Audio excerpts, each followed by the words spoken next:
Hello and welcome to Global Morning here on Global Television. As always, we're coming to you live from Nigeria's capital, Abuja. I'm Uyag Mofwegbe. Here's hoping that you had a great weekend and you're all out, pumped and inspired for an amazing week, at least the work week that begins today. Well, it's an unusual Monday because someone who is usually not here on a Monday morning has, well, maybe from out of the blues, shown up on the show this morning, Priscilla Obasi. It feels good to see you on a Monday morning. It's a good way to start the week, right? I agree. Yeah, so much energy. Right. On Monday morning, it kind of sets your tone for the week. So if you get to start work on a Monday morning, I think you have a great week. Yes, and we hope that's the case who's watching this morning. We're hearing some very relieving, some people say pleasant news coming out of Niger State. Now, about some hundred of those schoolgirls who have been kidnapped. And many people say, well, this is a welcome development, given that, if you looked at the number of the pupils who had been taken away from that school by their abductors, it was alarming. So if you have 100 plus the other 50-something were told had been released, is a good place to start. And this last week, the week that was, had also seen the federal government, particularly the president himself, making moves to ensure that we are no longer where we have been regarding insecurity. But one of the things, amongst others, that have been highlighted these last 1 to 2 weeks is the fact that insecurity in Nigeria has become a protracted, complicated, complex problem. Well, that's not far from the truth at all, because, as much as we are seeing the results in beats, we cannot really say that we're happy. Because we're far from where we should be. We're very far from where we should be. And the whole thing is really dicey, because 1 minute you're hearing the US say this, and that minute everything is just going silent, and it's confusing. And in between, you're still hearing pockets of kidnaps. Exactly, pockets of kidnaps, pockets of trickles of releases here and there. You're just wondering what is actually going on behind the scenes. What is happening? Who is orchestrating the next move? Right. What should we expect in the next days? So everything is really unclear at this point. We really don't know what is happening.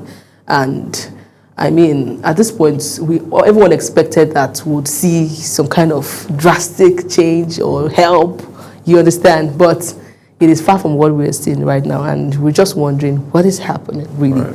But we cannot but pray and hope that all of this comes to an end. Yeah, because these are children from families. It's a good thing that we got this good news. We don't even know where the good news is. And for me, I think one of the trending stories over the weekend was the fact that the Harrison's story, right. The guy that was accused of changing kidnappers. Of kidnappers. I've seen comedians create skits from that very story. As serious as it is. As serious as it is. It is interesting. It is interesting. We have two factions right now in that whole case. The faction that says, this guy has actually been doing, a lot of good. Right. We shouldn't just use one bad to cancel every good that he has done. And another faction coming to say, okay, he should be held accountable, else we will not have a better Nigeria. Yeah. If we allow things like this slide, it would, somehow, others will feel like it can be replicated.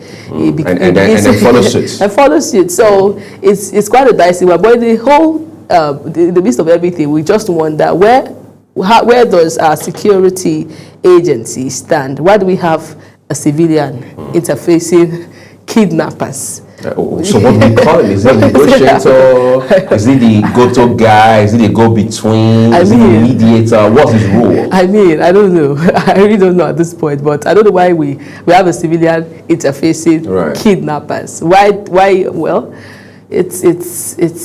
And then you see how much the streets have come to believe in him. The gentleman has a lot of street cred, as they say. Yeah. Like you also mentioned, there are those who say that, look, assuming without conceding that he was actually guilty of this allegation, can we not look at the good work he has done over time? Because, I mean, I've also come across videos of him, sometimes in what looks like a forest, you know, tired, people say burnt out. it's content too. Yes, and for me, it downplays the severity of what we're dealing with. You're telling us how you're burnt out, how you've been somewhere, maybe in the bush or some forest in 2 days, 3 days, you've not had a good sleep, now you're fagged out, and so what are we supposed to do with that information? I'm just curious. That's number one. Number two is, have we also been able to establish the facts of this accusation? I'm not so sure of that. If he's guilty of what he has been accused of, there is a legal procedure for taking up issues like this. But again, you made a very salient point.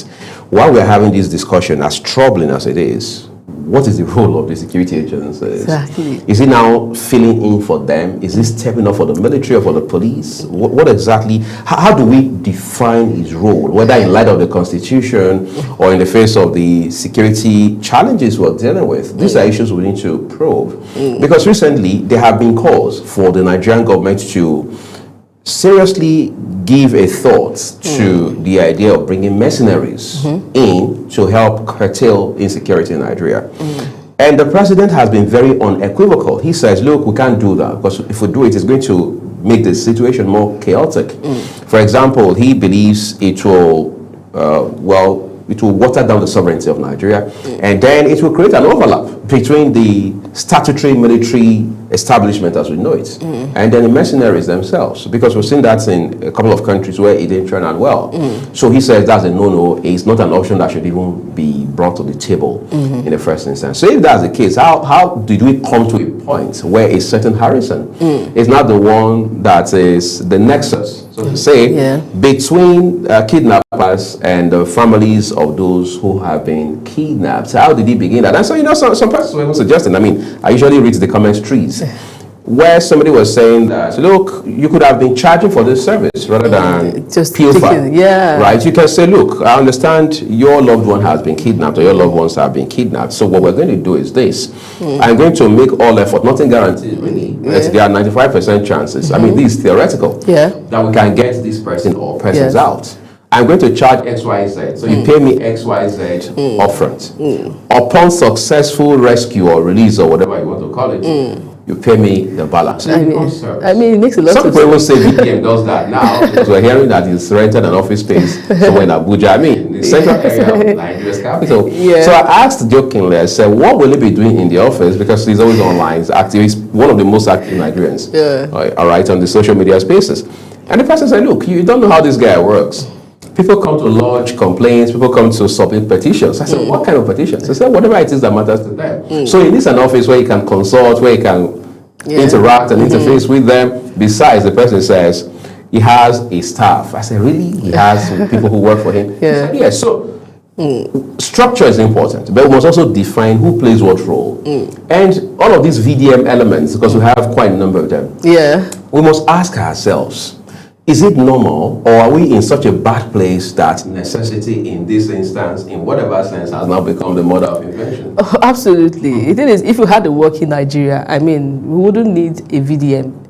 We wouldn't need a Harrison. And to address the point of, you know, Harrison charging for his services, a lot of Nigerians or a lot of these activists, you know, the essence of the street credibility is that you offer it free of charge. I mean, that is where if you charge a fee, you lose your street cred. You lose your street credibility.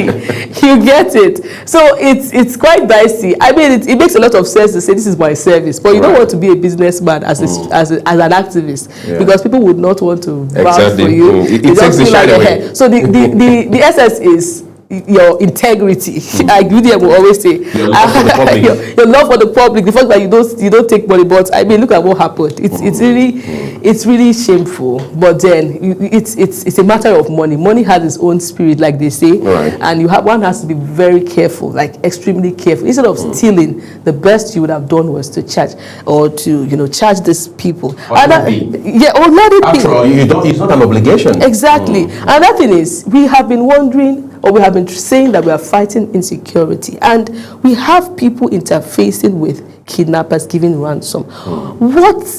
Can this kind of situation play out in USA, for example, where somebody will go and give a kidnapper money, like somebody's actually going to give them the money. There is a person interacting with kidnappers. I will say we don't know who they are. Can you, as in it's really, it's something I cannot even. It's totally illogical. It's illogical. So what happens to tracking these people? Right. Why haven't we been able to do it? Are we so handicapped? Like, is that how incapable we are at this point, that somebody has been over and over again interacting with kidnappers, and we say we cannot track them in a Nigeria that we claim is sovereign? Make it make sense. I mean, it's really sad. We have every kind of, in such an age, in such a digital age that we are in, where it's easy to track people. We are saying we cannot do this, and we have a person intercepting or interacting with kidnappers over and over again. I mean, it's really laughable. He has several cases to his credit where he has been able to successfully, negotiate and then get out people who had been kidnapped. Someone was saying, making a point by saying that, look, how is it that we have a history of kidnappers successfully securing ransom within the borders of Nigeria? I'm telling you. Certain cities, certain states, certain forests, certain communities. And we're saying with these transactions, in most cases, we understand are done in cash. Yes. So are we saying this person is asking, we cannot microchip these wads of Naira notes, all right? Is that what we're saying? Because I know, for example, I lived in Benin City. I was born and raised in Benin City, and proudly so, by the way. So I lived in this neighborhood where someone within the neighborhood who was doing this sort of what they call business center, where you come to type and do photostat and all of that. They also had a POS business by the side. So he shared a story with me some 4 years ago, I think, 3-4 years ago. I found that a guy had come to his business point, collected 150,000. You know how POS transactions go. So the idea was he would collect the money from his card, his debit card, and then of course pay for the service and all that. So the guy supposedly at this point now realized that his card was not working. So he said, okay, let me do transfer instead. Then he does the transfer. And he shows the guy, says, look, I've done the transfer. And the guy says, well, I've not received value. The credit alert, as we call it, has not come through. And then the guy says, no, wahala, I'll wait until you get your credit alert and then I'll go. And then his wife, the businessman's wife who was there at the point, said, look, we don't have to keep this gentleman waiting. He has done it. Just ask him where he lives, collect his phone number. Then if it doesn't come through, you can reach out. But in the meantime, you can give him the money. So he counts 150,000 Naira cash and gives to him. And he says, boss, where do you live? He says, somewhere down there by that woman vending food. He says, no, well, I have your number, I have your name, your bank details and all that. So he lets him go. That day winds up, money doesn't come through. It's a couple of days now, money doesn't come through. He calls him, number is not going through. So story short, he goes to the nearest police division. He lodges complaints. Now, this is where the story becomes interesting. The policeman he spoke to at that police station tells him, look, we don't have the capability because this is like an outpost. But I know somebody in the DSS who can help you track this guy to wherever he is within Nigeria anyway. Real life story. Wow. And then he tracks him to a village in a place called Uvie in Delta State. Wow. Right? He goes there, meets the guy with his family people and all. They pick him from there, bring him to Benin to come and answer to his crime. And then the family waits in. They now reach the resolution out of court because the family didn't want the issue to be escalated. And the businessman agrees and says, oh, my concern is my money. I'm not interested in the court case. So they reach an amicable solution as to how he was going to pay the money and things like that. So for that sort of what you would relatively call a pedestrian, simple case, yes, we could see how much of resources were deployed. And the guy was tracked real time. Again, this was in 2022. So when it comes to national security, how is it that we look, like you said, incapable, handicapped, we're stranded, we don't know how to move forward? It looks like something is not adding up. Something is definitely not adding up. Like somebody once said on a very serious note, we have successfully made kidnapping a sector. Yes. Over time. Yes, it's almost becoming a legalized business right now. A graduate finishes from school and like, what do I want to do next? Okay, I think this kidnapping thing is paying. So and they want to explore where to fit in within the value chain. So sometimes they start by kidnapping their relatives. They actually start by planning to kidnap each other. Yes, so you plan with someone that you know, and then you tell the family members, please, I've been kidnapped. It's becoming a lucrative business right now for a lot of people. And to think that these people make calls. Right. Because how do they demand for the ransom? They call family members, I've been kidnapped. What happens to tracking those numbers? Like, it doesn't make sense. It can never make sense to me how kidnapping still exists in Nigeria. Because you want your phone is missing, someone steals your phone, you're able to track your phone.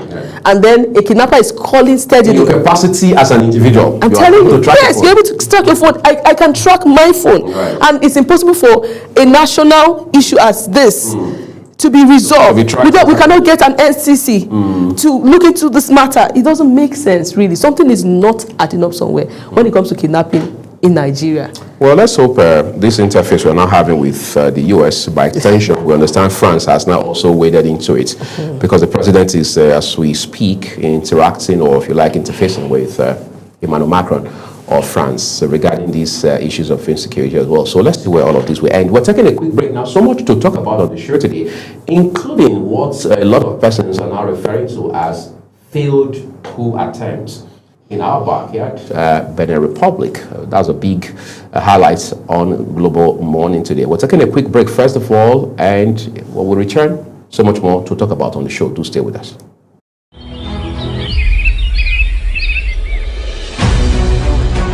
Global Morning is your top morning show here on Global Television.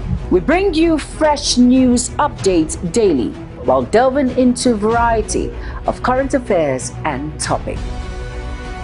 And at the same time, keeping you well informed about important events, both national and internationals.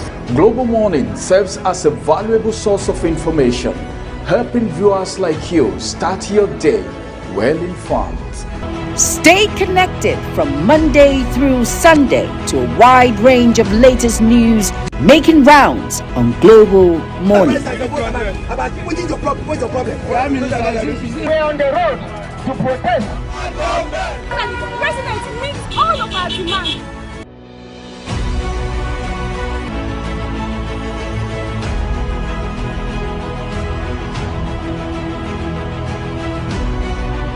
This is Global Morning.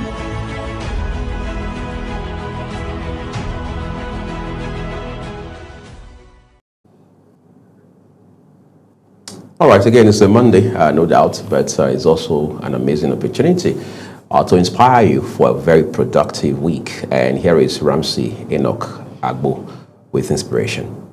Your way to success.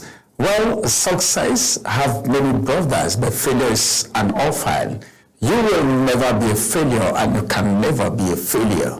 My name is Ramsey Enoch, and today we want to look at a very simple stance. What am I going to talk about today? I want to encourage us that we don't have to wait for motivation before we take action. You don't have to wait for motivation before you take action or do the right thing that you need to do. If you must be successful, because you need to act, number one, you need to act very fast based on what you want to achieve, because everyone have what they are built and designed for. We have a lot of people who are jealous of what we have, who we are, where we are, and what we have been wired to do, or what we have been destined to become. It's very clear. So sometimes that you are waiting for motivation. Motivation can come from either of these people, unknown to you that these persons are actually there to talk you down indirectly. There are some motivation, some healing. That's why I tell people all the time, don't be carried away by praises. Some people can praise you into damnation. Yes. Some people can praise you into the pit.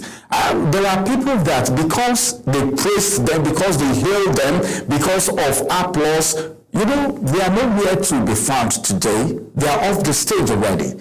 So what we have to do, the number one thing that you need to do is don't wait for motivation, act first. And motivation will follow. All right? There is a secret for successful people. And successful people may not even tell you this. They don't feel motivated every day. That's the truth. Ask the richest man in the world today. he don't feel motivated every day. Sometimes you need to motivate yourself, encourage yourself in what you are doing. They act their way into motivation. Motivation is not the starting line, it is the result of the movement. All right? That's when motivation comes.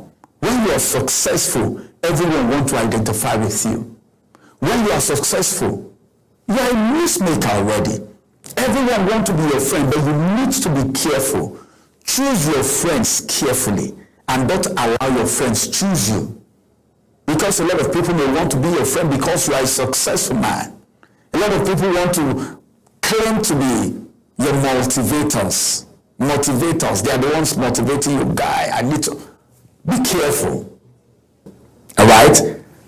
Wedding happens after you begin. Because first of all, you need to believe in what you are doing. The confidence has to be there before you can even do what you are doing correctly. If not, you fidget on stage.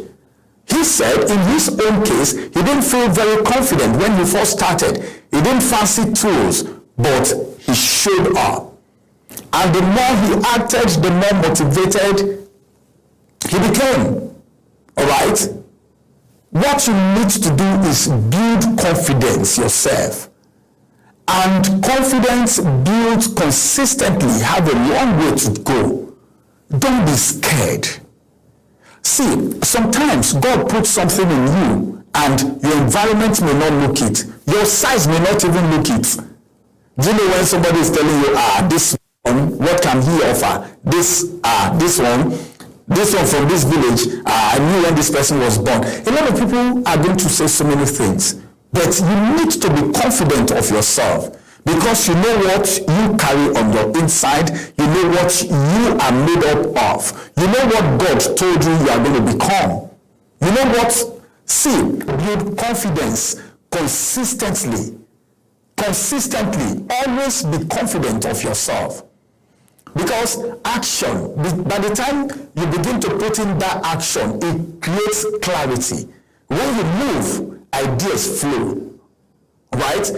Someone can attest to what I'm saying right now. But when you sit still, fear grows.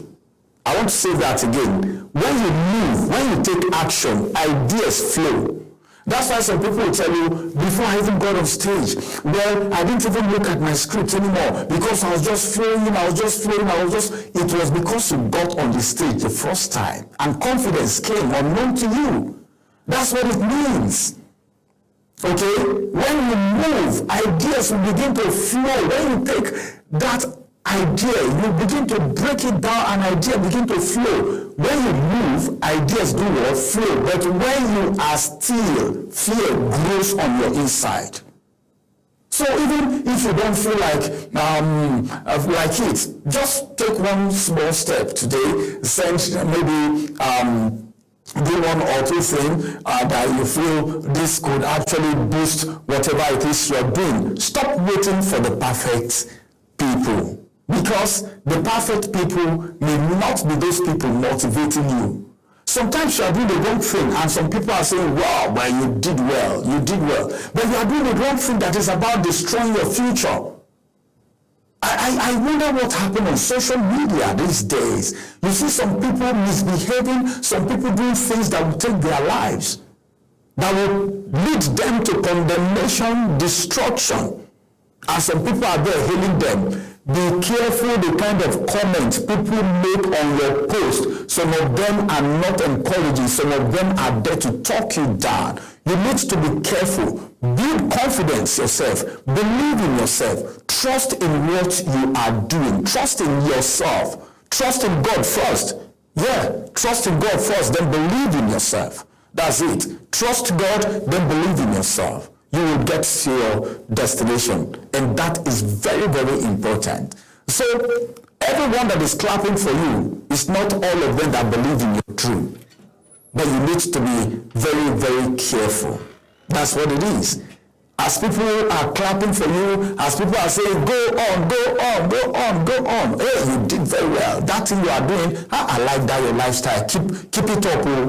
Something that is not good, something that the society frowns at. Some people are encouraging you to be naked on social media. That is disastrous. And the same you is looking for a husband. Tell me, does it match? Does it really feel good? Or you want to, let me just leave it at that. Whatever you're doing today, be careful the kind of people that cheer you up. Be careful of motivation. Be careful of hand clap. Be careful of unnecessary healing. Examine yourself. Test yourself. Check what you are doing. But I want you to know that you need to get on the stage, get on that assignment, get on that job, get on that duty, get on that your job description, and just keep moving on it. Ideas will flow. But if you stay stagnant, I tell you the truth, fear will grow in you and build up, and before you know, a destiny has been killed and destroyed. That's not your portion. That's not your portion at all. You are a mobile success. Go somewhere to happen. Don't allow anyone talk you down. Congratulations once again. Have a beautiful day. Bye-bye for now.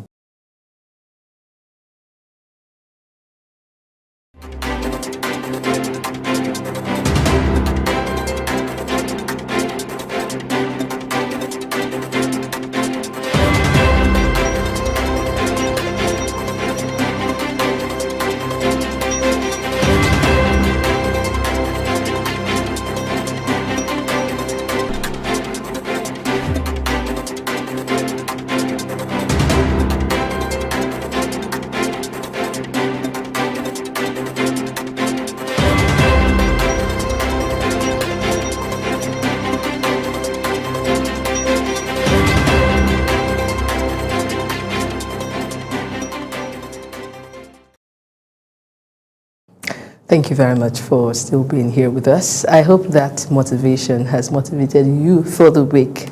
Let's dive straight to the newspaper, to the national daily, starting with the Daily Trust. And we'll have the first story here. Genocide. U.S. lawmakers visit Nigeria on fact-finding mission. That detail is on page 7. I believe this is some good news because we have been expecting this. What you should know about non-interest mortgage in Nigeria. Okay, read up that. Bandits kill 7 in Sokoto communities. A sad one there. Detail on page 7. To the big story. Why coups are unsettling West Africa. Okay. Decomposed body of Quranic teacher found in Niger. Is it Niger or Niger? That's Niger. Niger. Okay. Read up details on page 7. Imo Seals Hotel mortuary over alleged organ harvesting. Finally, we have airfares rises by over 300% in 2 years. I think I saw someone analyzing the whole air ticket sales and the fact that if you're traveling from, he said if you're traveling from Abuja, Lagos to, he mentioned a particular state, it's with over 20 kilometers distance. It's usually cheaper than traveling from, say, a Lagos state to the east that has maybe fewer kilometers to cover. You find out that you're paying 3 times more. And we're wondering why. Why is this? Someone is traveling to the east. It's usually, and the funny thing is that most of the airlines are owned, some of these airlines are owned by Easterners. So why do we have such an irony? It's such an irony, you know. But it is, well, especially during this festive season. But they are also complaining of Jet A1, that's the aviation fuel that they use, that's where the challenge is. Some of them also talk about taxes and all of that, but there's so much of opaqueness in the way these things are done. Yes, we all cannot be aviation experts, but the baseline should be that we are clear as to the real factors that drive airfares. Yeah, so we should see something relative to distance. Right. Distance cover. So you cannot be traveling 10 kilometers and it's more expensive than 20 kilometers. And you're telling me it's the fueling for the aircraft that is the problem. It doesn't make sense. So maybe the target is on people that can afford it. Right. That are going to. It's not for all of you. It's not for all of you. Well, let's go to the next paper, which is the Vanguard newspaper. All right, so we take a look at the Vanguard now. Above the nameplate, very far top of it, says LP reps to Tinubu APC. Prioritize welfare, security of people, not 2027 politics. Interesting to know that there are still members of House of Reps in the Labour Party. All right. So amid blackouts, NERC experts clash at these schools. Revenue rises to 1.7 trillion naira.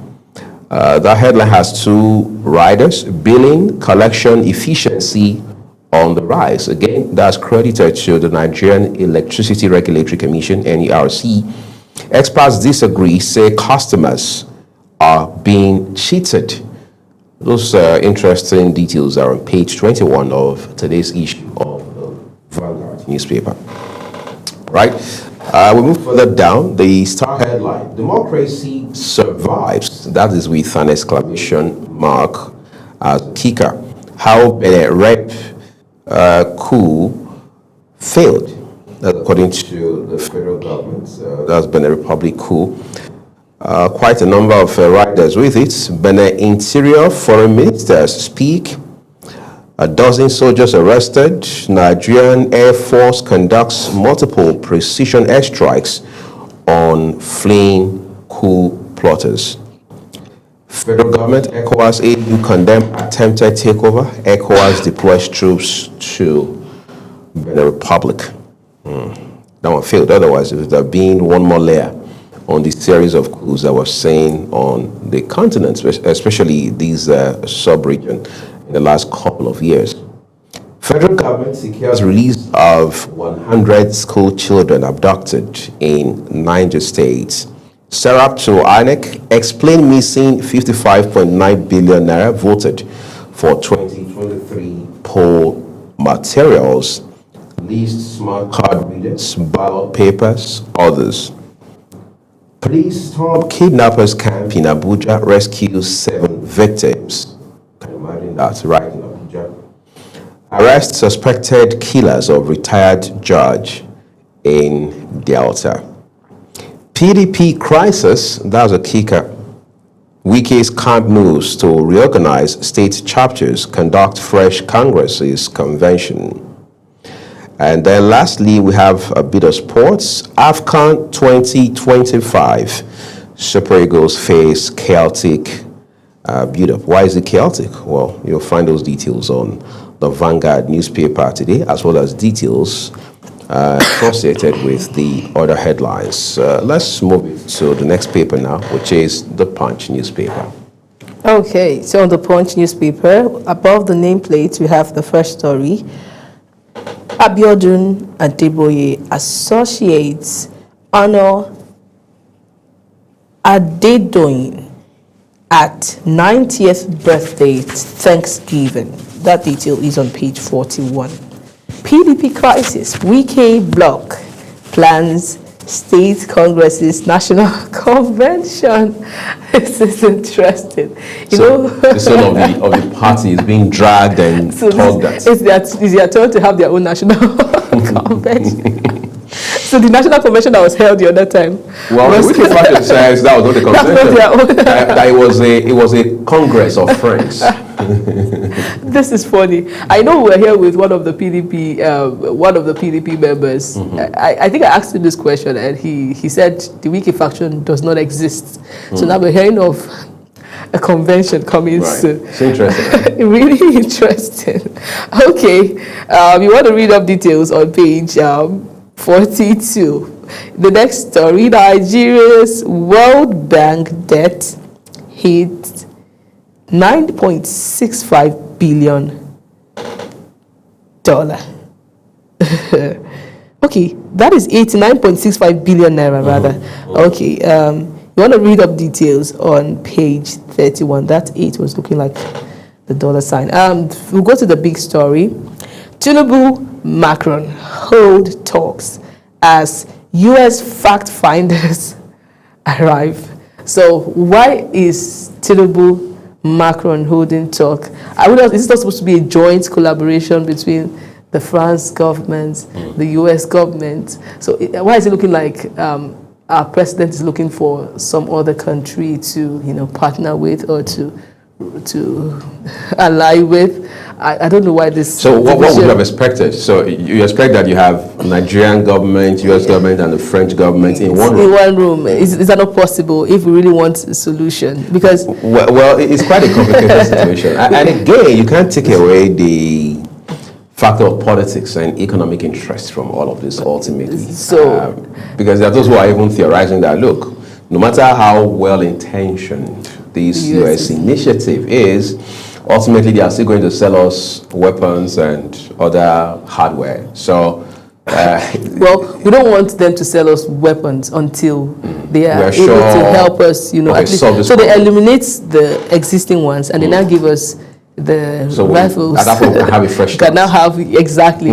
So right now, I don't think we should be looking for another country to partner. Let's see what the US have for us. Let us come with our own intelligent proposal to them to be sure that we are also safe. Right? It's not like the US has the authority to come here and just take everything away from us. It's not possible. So we have our own part to play. We intelligently look at their proposal and then tackle it from an intelligent angle. Okay, if you can help us do this, there's nothing bad in rewarding them one way or the other if they're able to help us eliminate something. But make it a win-win. Yes, it can't be a win-win, but it should be on our terms, right? So I don't think there's anything to be scared of. And then the US comes and says, okay, this is what we can do. We trust them, and they're not able to do that. We cannot entertain the French government. So you're saying we shouldn't create a conflicting situation? Yes, it's becoming conflicting when every country is coming to, pose as if they're trying to help us. Yes. Let us intelligently deal with one country. Let's see what they have to offer. And bring that to a logical conclusion. Yes, before we now have a debate with another or say an intervention from another country, it will really make sense that way. Else we are putting what they call analysis paralysis. You begin to analyze solutions and then you're paralyzed because there's so much solutions that you don't even know the one to pick. And then I end up not doing I end up not even doing anyone. So I mean, it's not a point to start entertaining another country, if you ask me. I totally agree with you on that one, which means we need to move with intention. Exactly. Exactly. Okay, there's a writer to that. U.S. delegation meets national NSA, right? National Security Agency, right? National Security Advisor. Advisor visits Benue, Nigeria. France Security Pact. Bandits release 100 Niger pupils. Okay, what happens to the rest of the pupils? Who knows? Maybe that's part of the negotiation to say, look, you fulfill this obligation or this condition, we'll release 100. Yeah, it's looking like it. We'll move to the next phase. You do X, Y, Z, release another batch.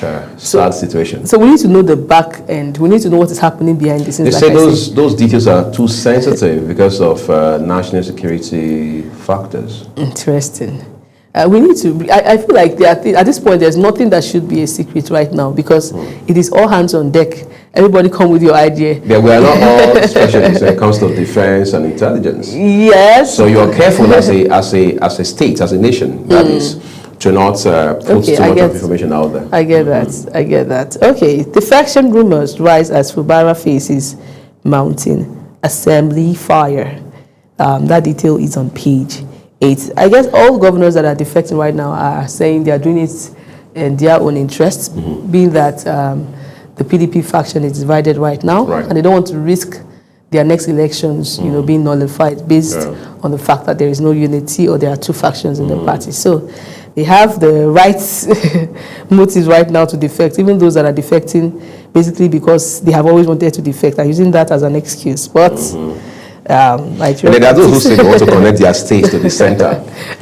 It reminds me of how we used to connect pipes for water purposes back in the day. Well, in Nigerian politics right now, I think anything that It's all about the center. Yes, anything that benefits your people, but the genuinity of that is that let it indeed benefit them. Let it not be a personal motive. If you're doing that to say, okay, I want my people to benefit, and they are truly benefiting, I don't think there's anything wrong. That's the motive logical. is right, yes, but if you're doing that to enrich your pockets, to And secure the bag. and secure the bag, and Yes. nobody behind you is benefiting your people, it's not getting to them, then there is a problem. Right. Coastal Highway, Cross River residents get 1 billion naira compensation. That detail is on page 42. Boko Haram fighting lasting longer than civil war is troubling. That detail, that's coming from former President of Nigeria, Obasanjo, and that detail is on page 22. Anambra prison inmate wins international whistleblower award. Okay, you find that detail on page 7. Who gives them this award? What is the award like? What are the benefits that comes with this award? With the award, right? Yes, so that we know whether we can jump in. Let's go to Pengasin. Nice. Pengasin Dangote rift widens over salary suspension. Are we still on the Pengasin Dangote matter? I thought it's all resolved now. Well, read up details on the Punch newspaper to get all of the stories. And let's go to the Nation newspaper now. Right, so the Nation is just featuring a handful of headlines this morning. Top right corner first says Nigeria sends fighter jets, ground forces as troops fuel coup in Benin Republic. Hopefully we have 3 or 4 times more fighter jets for our own domestic issues. 100 Niger pupils out of hostage. 14 victims freed from Enugu forest. 7 taken out from Kaduna forests. So much of business happening in our forests, especially the illegitimate ones. In fact, the ones that threaten the very fabric of national security in Nigeria. Ribadu in talks with U.S. team. Some of these headlines are replicated across national dailies today, but do well to read up details for yourself. Next will be the Guardian newspaper, and Priscilla will walk us through those headlines. Okay, so the Guardian newspaper has some stories. Let's start with the first one. The federal government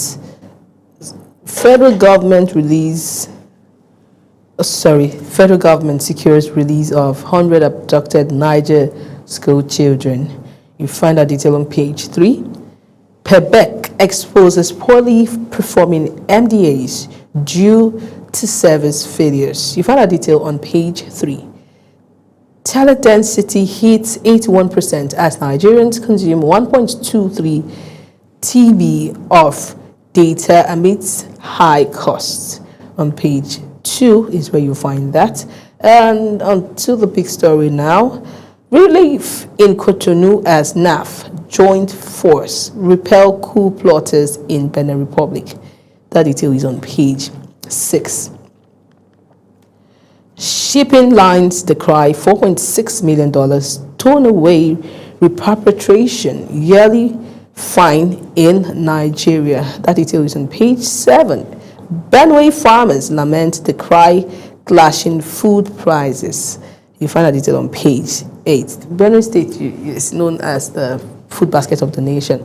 I think I traveled to Benue at one time, and I was really disappointed because, I mean, things were quite expensive in the state. And by things, you mean food items? Yeah, food items. Because we used to know Benue as that state where you go and get cheap food. But I think at this point, it is no longer the case. The story has changed. It has changed. And we can trace all of that to the farmers' clash with, the herdsmen and all of that. And it is really sad.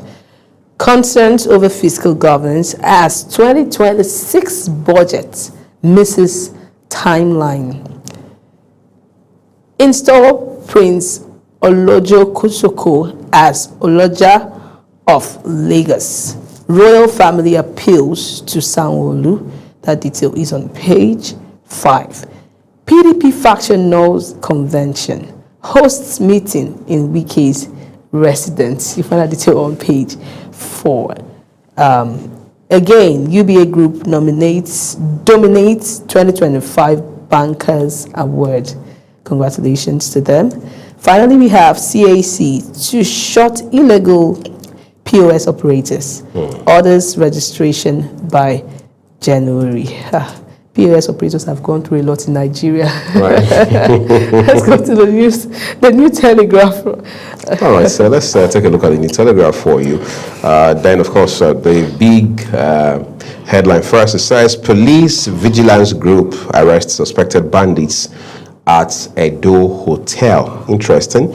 We have 4 riders with that headline. Above it, it says, NEBSA seeks 10-year tax relief for special economic zone investors. All right. One more we have here. Insecurity. Politicians fueling division in Nigeria, says Utomi. We are behind you. Zulum assures a truce of Operation Hiding K in Damboa. All right. What more do we have here? It says, Kano, Gandaje's Hizbah begins recruitment of 12,000 guards, apparently in an effort to beef up security. Quite an inspiring move there. Shatima leaves for Abidjan to represent Tinubu at Ouattara's inauguration. That's one more term of 5 years for the Ivorian president. LP reps to Tinubu APC prioritize welfare, security, not 2027 politics.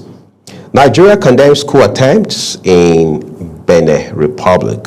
And finally, air pollution exposure linked to clogged arteries. Air pollution exposure linked to clogged arteries. That's about your health. So you can find details on page 30 of the New Telegraph today. All right, those are your headlines. Please be sure to read up details as we take a look at our last paper this morning, and that will be This Day newspaper.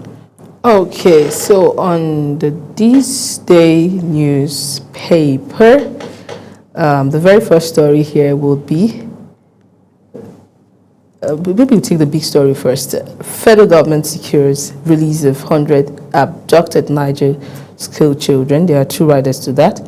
Set to be handed over to Niger government officials today. Again, I ask, how is this release done? Who hands them over? Do they just tell them to go? They are in front. When you reach the front, you see them. Or is there somebody in charge of handing them over? And if there is someone in charge, how come they're not able to be traced? Right. School not privy to release of the 100 girls, says Niger Can chairman. Okay. Harassment of journalists. IPI Nigeria urges federal government to caution state security agencies. That details on page 2. NIMET forecasts 3-day dust haze, cloudiness from today. You find that detail on page 2. This is a very important one that I think everyone should go and read it. Lagos, Kaduna, others top PBEX ease of doing business ranking. On page 2 is where you see that detail. Troops rescue 25 victims, nab 10 suspects in nationwide operation. That's coming from the army. ADC decries non-payment of local contractors, pensioners, says party might be compelled to join protests by local contract pensioners nationwide. If, well, you want to find out the if by reading up details. Those are your headlines for the Daily Monitor. All right. That's the last paper for today. Incidentally, those are basically the headlines from the papers for you this morning. As always, would love to remind you that Global Television, as a broadcast media outlets, or the team here on Global Morning, does not in any way contribute to these headlines or their details. Our job is to bring you the headlines exactly as published by their respective publishers, so we can keep you ahead of the news and keep you informed to avoid fake news as well. While taking a quick break, the rest of Global Morning returns shortly. Do stay with us.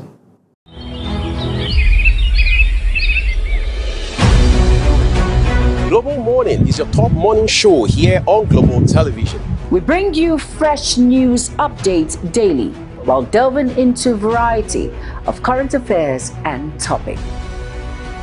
And at the same time, keeping you well informed about important events, both national and internationals. Global Morning serves as a valuable source of information, helping viewers like you start your day well informed.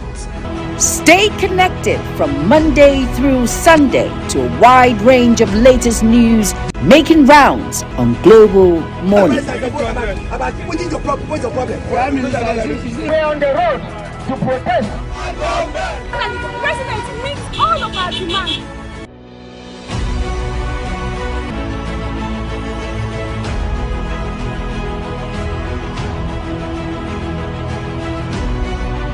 This is Global Morning.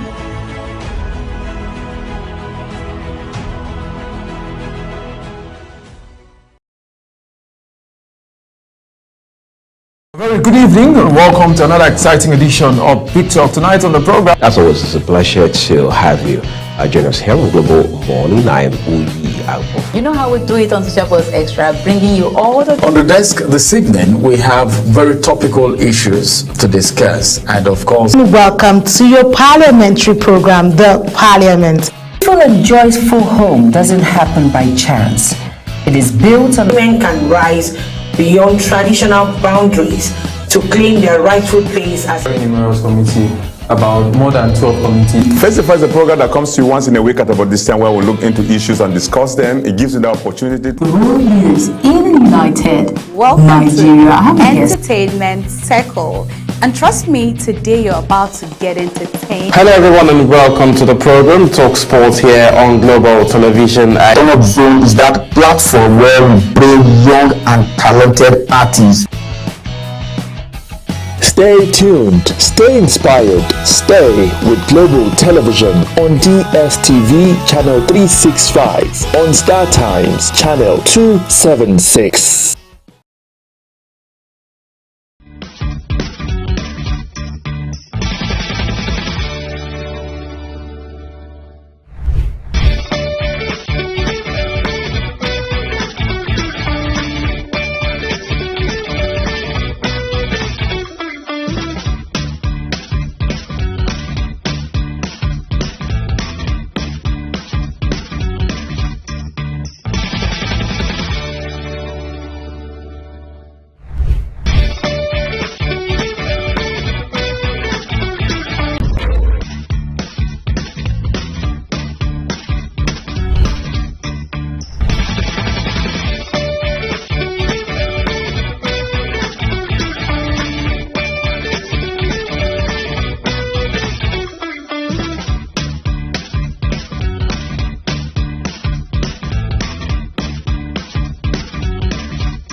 Global Morning is your top morning show here on Global Television.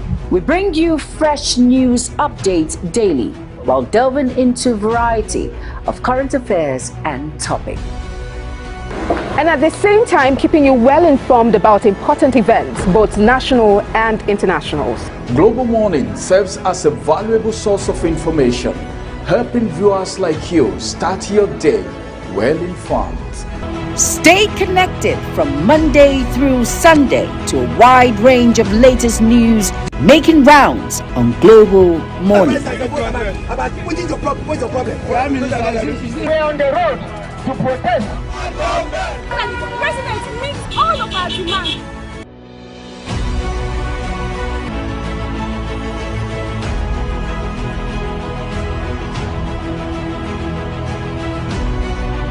This is Global Morning.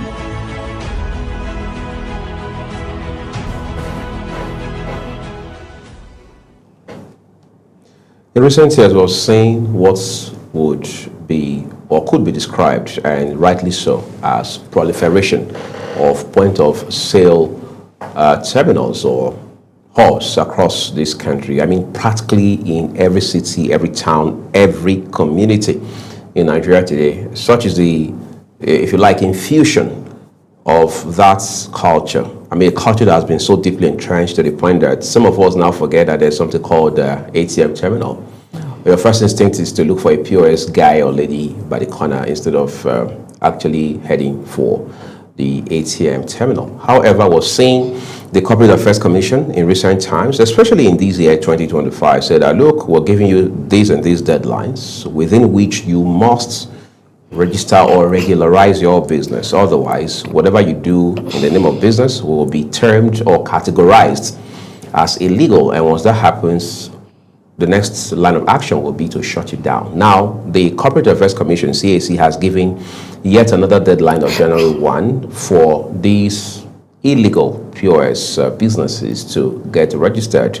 Failure to do such, the Commission says it will shut down such entities. But how did we get to this POS culture where it's almost as if it's a second nature now? Yeah, first of all, we'll trace it to the unemployment in the country, because you finish from school, you think of what to do when the job is not forthcoming, and that skill that you can just easily learn is the money skill, POS business. And I think a lot of banks have concentrated on distributing their machines rather than building more ATM terminals. Yeah, because of the fact that it is an easier way. Not everyone wants to learn how to use the ATM, especially the older generation. Right. The ATM machine is not something that I think it took a lot of them up till now, a lot of them don't know how to use the ATM terminals. The POS, you just go there and they help you sort it out. You just input your PIN and all. So, but then POS operators have really gone through a lot in this country, if you ask me, because I mean, it looks like every 3 months or 6 months, there's just one new condition that is given to them, or there's one thing that they have to do every time. And I'm wondering, why don't you just set the structure once and for all? Is it that we don't have the intelligence, the banking or the financial intelligence to put all of these conditions so that they meet it once and for all? When I'm getting a POS machine, I know that I have to cross this bridge, I cross it, and I know I'm done crossing it. Right. It's not like I get one, they say you cross. And I think I'm done. I think I'm done. The next year they say we have locked your POS machine. You cannot operate until you go and register another one, and you do it. The next time again, you're seeing it's getting too much at this point. But it's also possible all of this is happening because the realities are dynamic. I mean, things are moving real quick. So the question is, why are we doing this? First of all, they'll bring the excuse of, okay, we want to be able to make the system safer. I know that at some points when POS operators are usually used to transact some kind of funds, they saw it as, okay, it's a means of laundry or maybe kidnapping, trying to pay ransom and all of that. But the truth of the matter is that we've not seen the back end, or we've not seen the result of all of these measures that they are putting in place. Yeah. Because if we say that it is to reduce, if it's to reduce theft, or if it's to reduce money laundering, we've not seen the result. We have not seen it drop. Right. Do you understand? We're only seeing them devise other means of doing this thing. So why are we putting all of these measures? If at the end of the day we are able to realistically see the goal achieved, I mean, it is worth it. And again, I think at this point, whatever it is, they need to consider for the next 10 years. Because Nigeria, we like to do things for months. We don't consider futuristic goals. Right. Do you understand? We don't see things. We don't do things for years to come. We just consider, okay, what is happening? What happened last year? We do things to tackle the past, not even the future. Right. You get. So we should consider, looking at a futuristic plan or goal if we want to implement policies. That will be able to really put things together and ensure that in the long run it would serve its cause, rather than telling people to come over and over again and repeating same methods and cycle. Yeah, that's it. Well, we understand that the financial space itself is inherently complicated, and as such, the CBI and the NDIC and other regulatory agencies always have a whole lot of work on their hands to do, again, given how dynamic, all right, the financial sector is. But they need to have to be done. Regulatory agencies must be futuristic in their thinking, must align such thinking as well to today's reality and ensure that it continues to shoot for the long term. All right, let's take a quick break. When we return, we'll talk about how tech, especially from the AI standpoint, can help drive employment opportunities and make us all ready for the new world.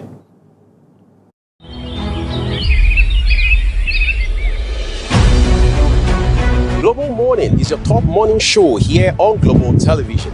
We bring you fresh news updates daily while delving into a variety of current affairs and topics. And at the same time, keeping you well informed about important events, both national and internationals. Global Morning serves as a valuable source of information, helping viewers like you start your day well informed. Stay connected from Monday through Sunday to a wide range of latest news making rounds on Global Morning. We're on the road to protest. And the president meets all of our demands.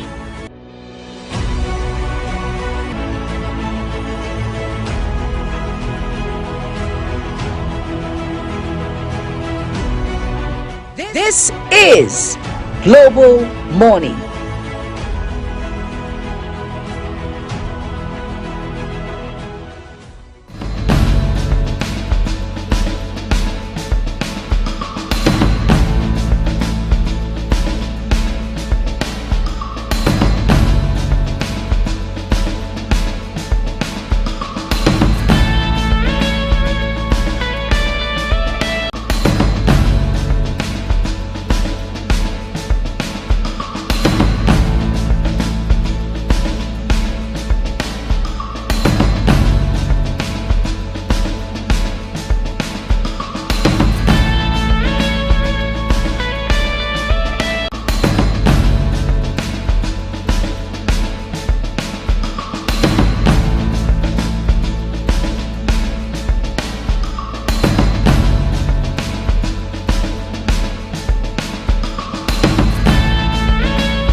is your top morning show here on Global Television.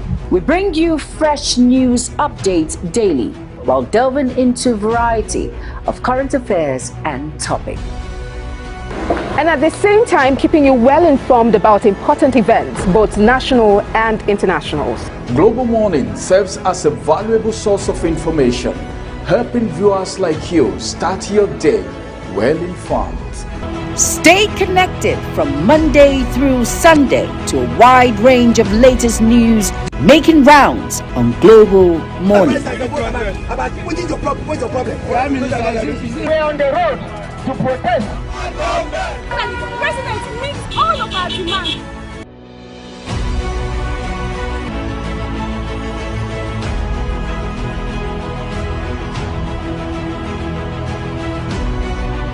This is Global Morning.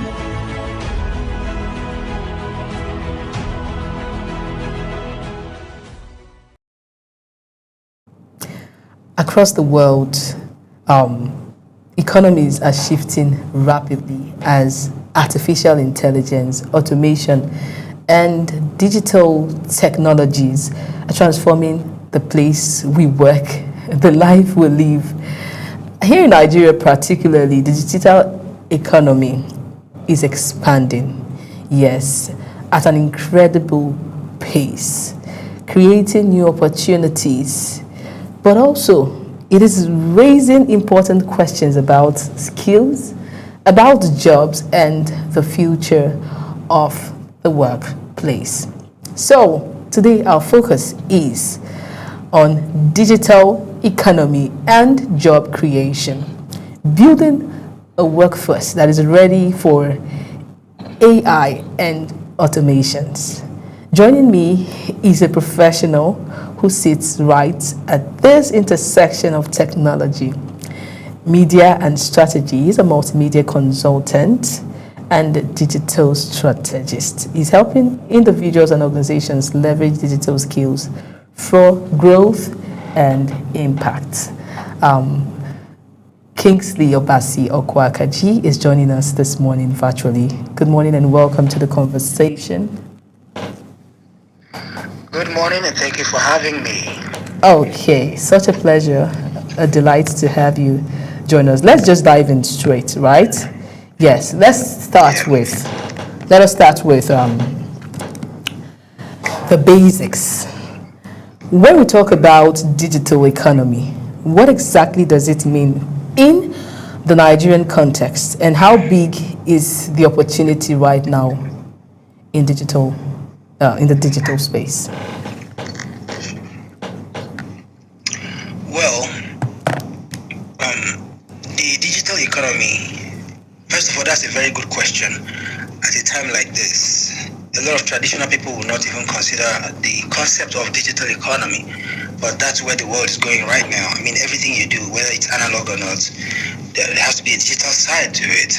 If you are a sugarcane seller and you come to sell, your customers will ask you if you take transfer. Today, bike men are forced to take transfers, or else sometimes they have to just forfeit some of their money, you understand, or lose a passenger or something like that. So everything is going digital. Digital economy in Nigeria refers to all economic activities actually powered by digital technology. That's it. From fintech, e-commerce, digital media, cloud services, telecommunications, AI-driven solutions, the list goes on and on. It includes online businesses, software development, digital payments, remote work, and even all informal digital activities like social media marketing, okay? Right now, the opportunity is massive, that's the truth. Nigeria has a young population, over 120 million internet users, you can imagine that. Rapid phone adoption, mobile adoption, a global demand for remote digital workers. Digital economy is one of the fastest growing sectors in the country, and it is projected to contribute to over 25% of the national GDP in the coming years. So anyone who positions themselves correctly can tap into a global market with trillions and trillions and trillions. Okay, so AI automation or AI and automation, right, are already replacing some roles in the workspace, but it is also creating new ones. So which jobs would we say are at risk, and which new jobs should Nigerians be preparing for? Okay, well, a lot of this is a very good question, and I know that everybody is asking this question. I mean, if you're not asking this question, I wonder where you are. Yeah, jobs are being replaced, and it's quite easy for certain jobs to be replaced, but there are certain jobs that cannot be replaced, just like you rightly asked. There are jobs like, let's see, how would I put it now? Analysis, analytics, data, repetitive works. If your job is very repetitive, it's very easy for a computer to take it. And then some people will say art. AI is doing art now. Photography is creating paintings and all of that. Yes, AI is advancing very fast. You know, Elon Musk was talking one time and he was saying that people are wondering if AI can ever catch up. And he is wondering what kind of a dumb question is that. He thinks it's like a tree asking if humans can ever catch up. Probably a tree is planted somewhere ahead of you and you are far behind the tree, and the tree looking at you saying, I'm so advanced in my placement, can this human ever catch up? That's the way it is. That AI and humans is compared to, you know, a moving being and a tree. Alright? So we are just like trees before AI. And no matter how fast we are, no matter how good we are right now, we are just like trees. AI will definitely catch up in terms of intelligence, capability, and all of that. But then, there are certain jobs, so I don't have to go ahead and start listing what kind of jobs will not be taken, because many job categories will be taken. This morning, I just want to list a few jobs, at least 2 different types of jobs that, you know, will not. I can definitely say it. These jobs will not be taken by AI. Okay. And those jobs include 1, social jobs. Social jobs. If you have a job that caters to people directly, all right, caregiving, you're a counselor, you're a motivator, you're a politician, you are a teacher, an instructor, you're a gym instructor. The list goes on and on, you know. You're somebody who interfaces with people directly, giving support, giving guidance, all right. Your job is about to bloom, okay, because, I mean, nothing is taking it. Second, whatever niche you are in, even if you're doing a kind of job that might be taken, you know, by computers and all, if you dare to improve yourself to the point you can perform this live and in real time, on stage, then your job is going nowhere. Alright, you're a musician and you're just used to creating your music with digital software in a studio. Your job can be taken because AI is making music now. I hope you're getting it. Yeah. AI is making good instrumentals. You can dial up, you know, there's a particular software, I don't want to mention the name. Open there and just type the genre of the beat you want, give it the tempo, the key and all, give it the feel, the mood, just a few questions, and then it will just spew out. And then if you don't like the result, you simply tell it to try again. And in seconds, it will generate another beat, something that takes a human producer hours, days to create. It does in seconds. Do you understand that? Now, if you are a producer who knows how to produce beats in real time, not relying on your mouse, you're clicking and editing and tweaking. I mean, in real time, you hit that keyboard, you hit that drum pad, and the music is coming out. You write your lyrics on the fly. You can sit in front of thousands of people and make a beat in real time, and they will be entertained just watching you making your beat. AI cannot do that. So that's live performance. So if it's whatever it is, the list goes on and on. If you're a narrator, a voiceover artist, for example, and you're used to just creating your voiceover in the studio, with your errors, you can edit and do all of that. AI can outwit you. But if you're able to do that in real time, you're given a whole book and you can read it fluently live on stage, with all the nuances that are required. You're a superstar and your voice is not going to be taken. I hope that makes it clear. I don't know. That's my own thought and my opinion. So everybody should hone their art to the point that they can, perform live and in real time, and their job will not be taken. Okay, for those set of people now that you have mentioned, saying, okay, that AI might take their jobs, what can they actually do? Is there a solution? Is there something they can do? Say, like learning AI, or, just enlighten us. Okay, what you need to do first, the whole AI revolution is coming like a storm. All right, it's increasing at an exponential rate. The introduction of AI solutions is increasing at an exponential rate, and it's difficult to catch up. All right, the best thing to do is start catching up as fast as you can. Don't get overwhelmed.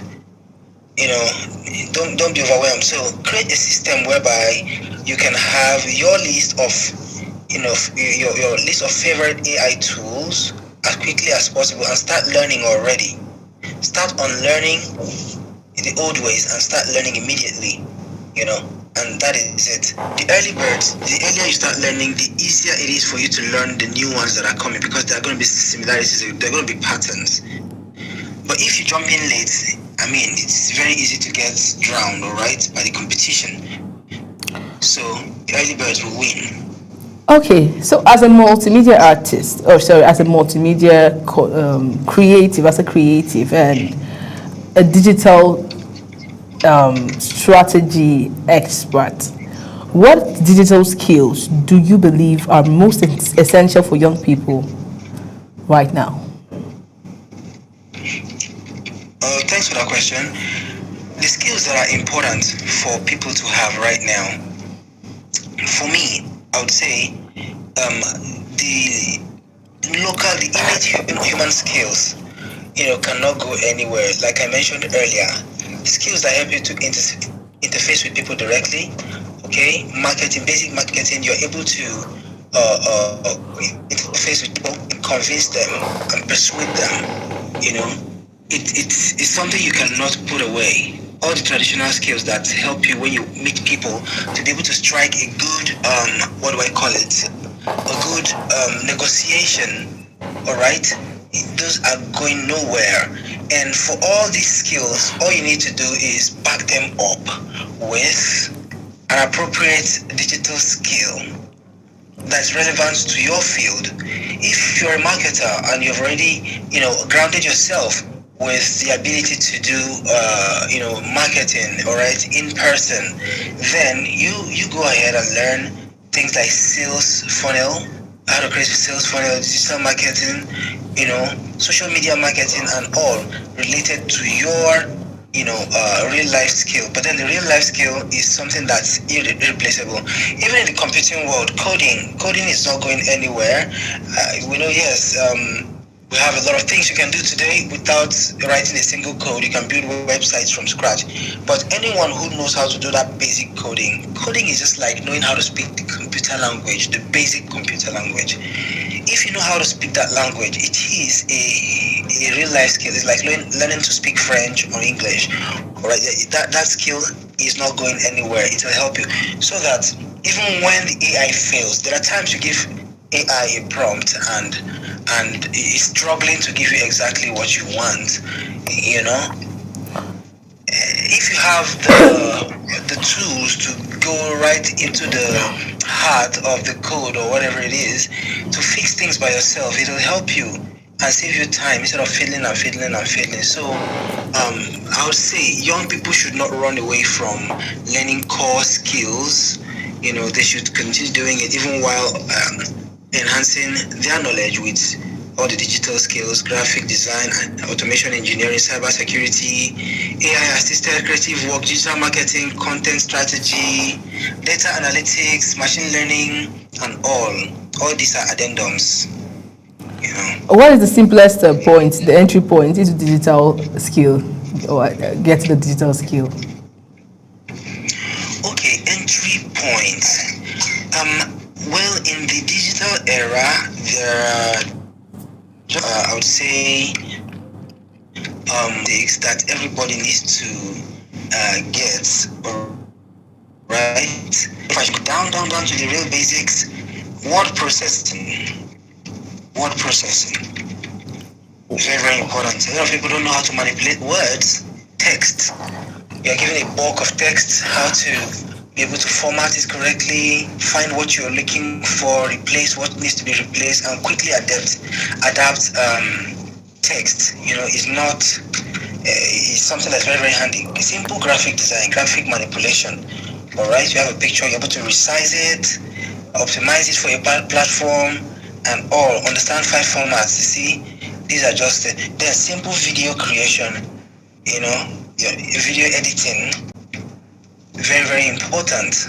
All right, video editing. You don't have to be a pro in any of these I'm talking about, but you must have all of these, because you must find the need to touch one of these as you go on your digital journey. So like I said again, word processing, graphic editing, or graphic work, and video editing. Then a bit of coding and web things. So you're able to design a simple web using the Google site. Try to design a little site, know how to embed codes, just any of those little stuff, you know. Do we call that little? When we now go talk about coding, and it's like, do we still refer to it as little? Okay, well, let me not say coding, maybe just web, all right? Maybe web. Because I want this to be relatable to... Using templates. Okay. You can start with templates. Okay. Yes, so you don't have to do things from scratch, but the ability to just do something quick, I mean... Okay, well, by template you mean, I want this to be relatable to a layman out there that, you know, has never really tried anything AI and automation. So if you're telling a layman templates, what does it really mean? Let's say you want to do graphic design. There are websites like Canva. You go to Canva, you know, there are templates there that can help you create stunning graphics very quickly. And then some of these sites that design websites, I don't want to keep mentioning them, but once you go on a site that, you know, helps you make or get website, there are templates that you can just click. They already have the graphics, they have the color scheme, and they have everything already placed. All you need to do is edit, and then your own is up and running. And then the remaining work is something that requires a little learning, and then you're up and running. So young people should not be overwhelmed. Anybody should not be overwhelmed. Just start with templates wherever you are, and then you'll be well on your way to mastery gradually. Okay, so many small businesses are still struggling with online presence and digital adoption. How can they use digital tools to grow and create jobs, especially create jobs? I feel like if a lot of businesses, you know, understand AI automation and, you know, AI and automation, they'll be able to even create more jobs for people. So what is that step they can take, especially for established businesses? Yeah. Okay, so if I get you're asking for like how businesses can probably use digital tools to... Yes, businesses that struggle with online presence, that struggle with digital adoption for whatever it is they do. How can they use digital tools and grow and create jobs? Okay, well, learning has to be done, really. There's no shortcut to it. A business person needs to take out a little time to learn and grow. Take a small course, meet someone who has made results, offer them something and let them mentor you, all right, in whatever area you are struggling. Of course, you can do a lot of things by yourself, and you can start with the tools that are already in your hand. WhatsApp, as ordinary as it might look, I mean, I would say everybody has WhatsApp. WhatsApp has business tools, but a lot of business people are not even leveraging it. They run businesses, but you can't find them well represented on WhatsApp Business. So on WhatsApp Business, you can go there, create a profile and make it look professional, get a good professional photo, put your business details, put some products in there, and every day try to make it better. Just explore that. Go to an area of WhatsApp you've not gone to before. There's something you don't understand, browse about it, search for the meaning. You don't have to try to do everything at once, because I mean, you can be overwhelmed. But daily or maybe even weekly, try to add something small. Before you know it, you become an invincible force in the digital space. Accepting digital payments, you set up different methods whereby people can pay you. A lot of businesses struggle when it's time to pay them. Some of them say if it's not cash, you can't pay them. Others only accept card, and they say transfers can fail and all. I mean, just make it very flexible. You can have a QR code and paste it on your door. You can have a payment link you give people. When they click on it, it presents them different kinds of payment options, so that there is nothing stopping people from paying you for your services or your goods. So you can explore that. And then we have invoicing platforms and apps that can help you. Sometimes you have repeat customers who believe they have built trust with you, and they may want to come and collect one or two things, and then pay later or something, and you don't have an invoice or something that you can quickly create. There are apps that can help you just do this, and then you just send an invoice via WhatsApp and then collect your payment. And you don't need anybody to set this up for you. Something you just download, set up, and then you keep running. It just takes a little research. Simple website like Google site. Then social media that is available to everybody. You create a professional space or page on social media, Facebook. You don't just have a personal account where you post pictures. No, have a professional account where you display your products, and if possible, depending on the kind of business you're running, you separate it from your personal social media account. All right, this is not a rule. Like I said, for some people, their personal social media account is their main business account. Like if you're a musician or an artist, apart from that, keep it separate so that things will be well focused. So I mean, I don't know if I answered the question. Yeah, that was quite insightful. Let's delve a bit towards education. I think this will be the last question. So Nigeria's education system, right, I don't think has fully caught up with the digital economy. Where do you think the biggest gaps are? What should the government, universities, and training institutions be doing to prepare students for AI-driven jobs? Those are I think I gave you two questions in one.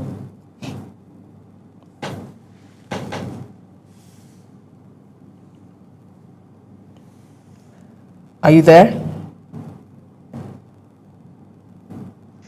Oh, sorry, I'm right here. Okay. Yes.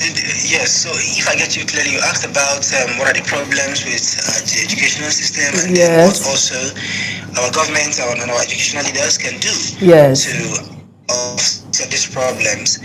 Yeah, there are so many problems with the Nigeria educational system, like so many, and one doesn't need to take to. First of all, the curriculum itself.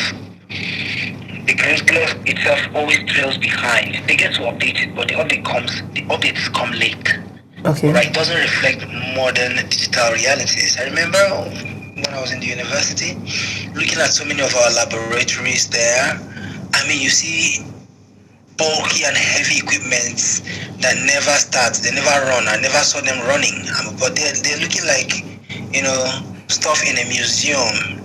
They are very present, but they're not working. So I don't know, just so very discouraging. We have insufficient access to computers, internet, and labs in our schools. All right? And then a lot of teachers are not trained in digital literacy today. The teachers stick to old methods of grading, of doing things. Some schools are coming up right now. Trying to send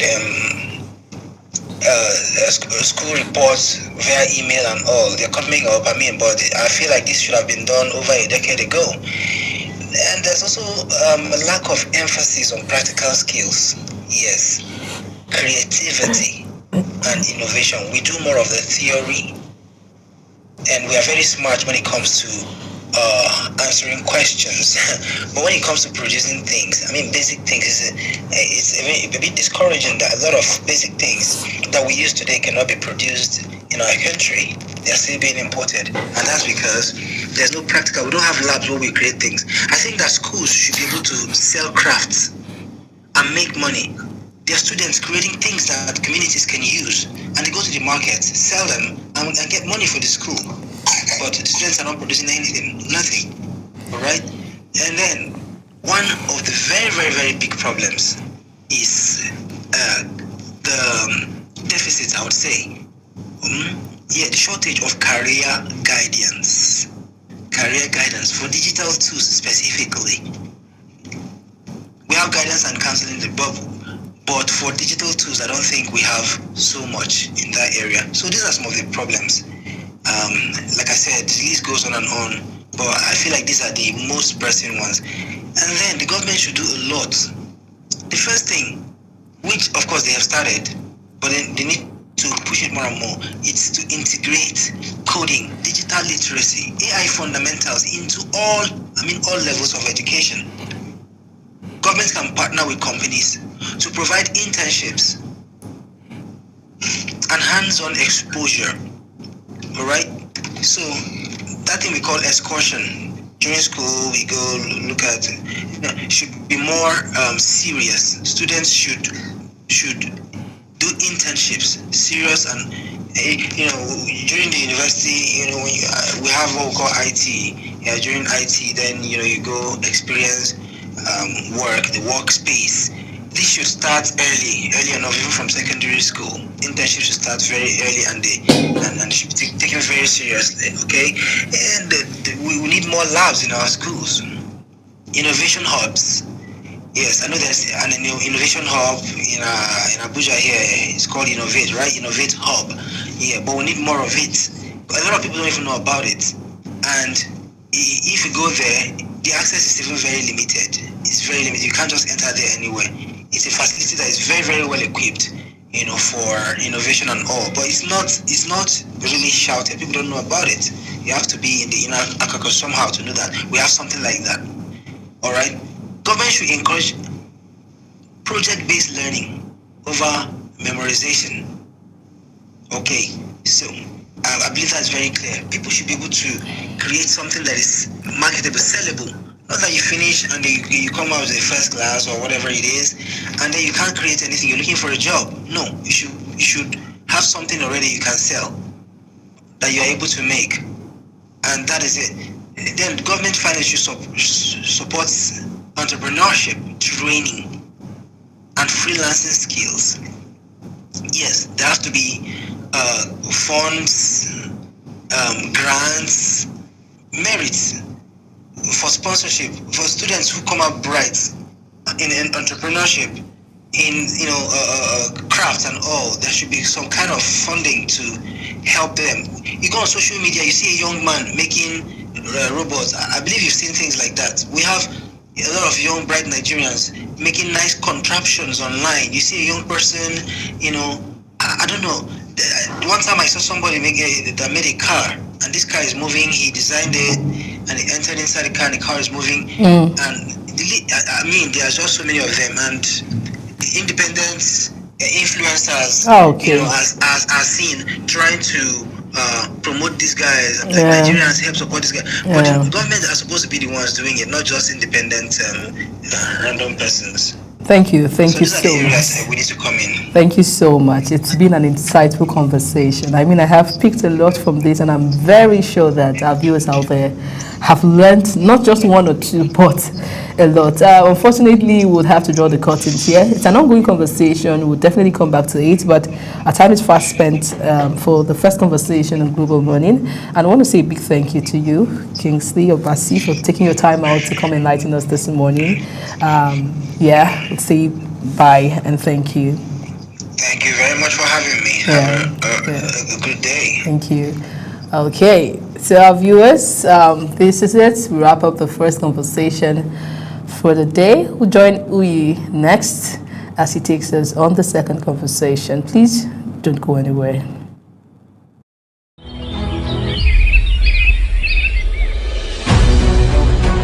Global Morning is your top morning show here on Global Television. We bring you fresh news updates daily while delving into a variety of current affairs and topics. And at the same time, keeping you well informed about important events, both national and internationals. Global Morning serves as a valuable source of information, helping viewers like you start your day well informed. Stay connected from Monday through Sunday to a wide range of latest news making rounds on Global Morning. We're on the road to protest. And the president meets all of our demands.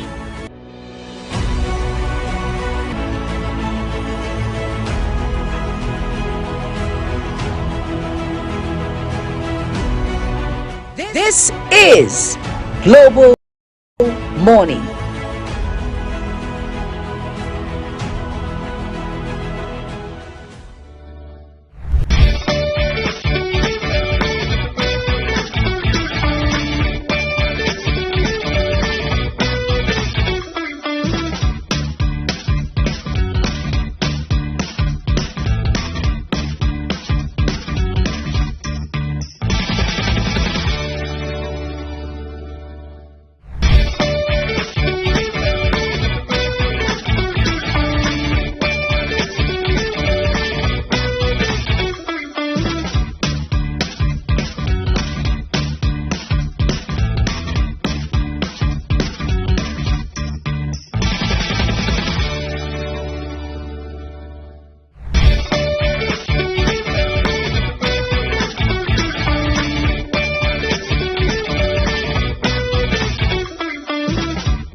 Very good evening and welcome to another exciting edition of Big Talk. Tonight on the program. As always, it's a pleasure to have you.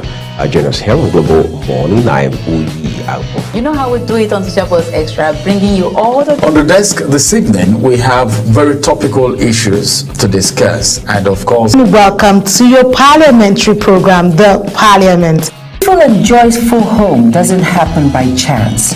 It is built on... Women can rise beyond traditional boundaries to claim their rightful place as... The Numerous Committee about more than 12 communities. Face the Face is a program that comes to you once in a week at about this time where we look into issues and discuss them. It gives you the opportunity to World leaders in United Nigeria. I have a guest. Entertainment Circle.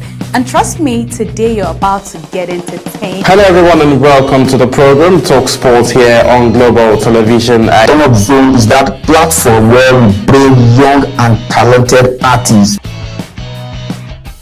Stay tuned, stay inspired, stay with Global Television on DSTV Channel 365, on Star Times Channel 276.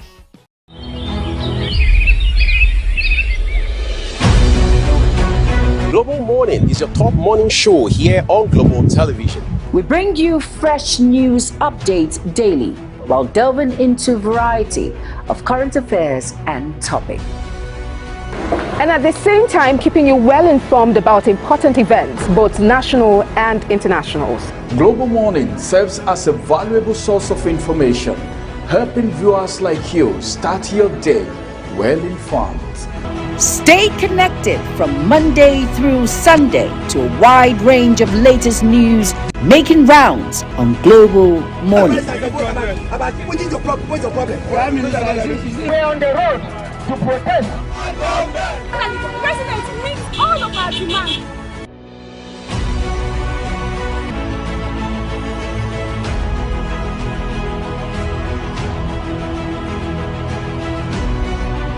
This is Global Morning.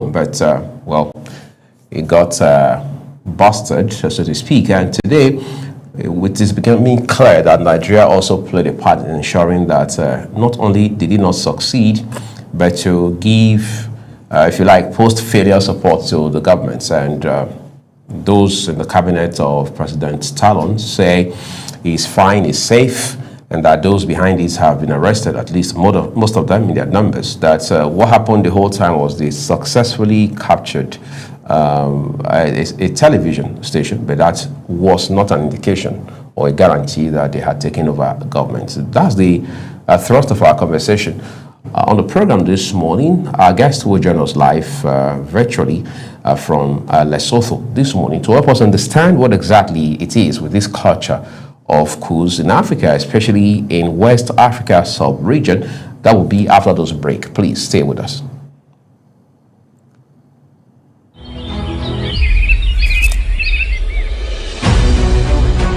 Global Morning is your top morning show here on Global Television. We bring you fresh news updates daily while delving into a variety of current affairs and topics.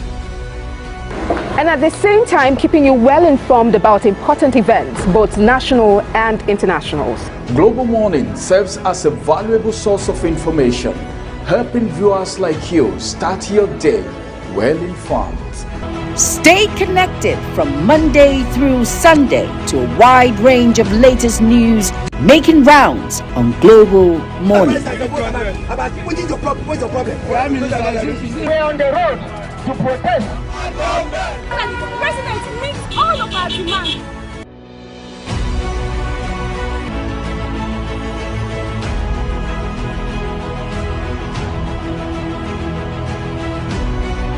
This is Global Morning.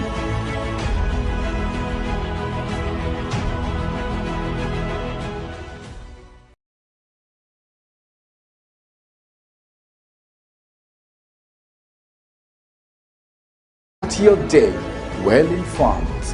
Stay connected from Monday through Sunday to a wide range of latest news making rounds on Global Morning. What is your problem? What's your problem? We're on the road to protest. And the president meets all of our demands.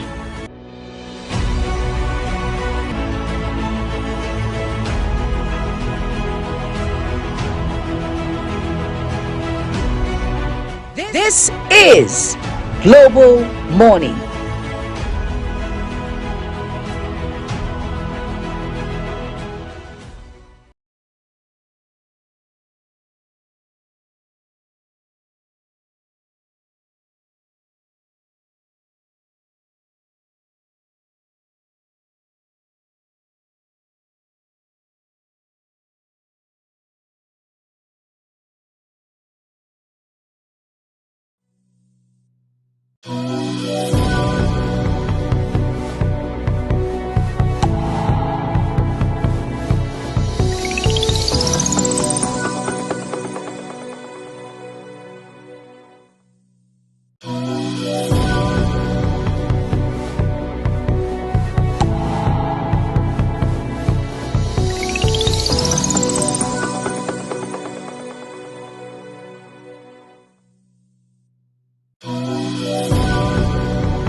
All right, so let's get it on the road now. We are being joined by Dr. Babayo Sule. He's a lecturer at the University of National University in Lesotho. He will help us find some explanation as to the reason we now have these, if you like, preponderance of coups in Africa, particularly in West Africa. Good morning, Dr. Sule.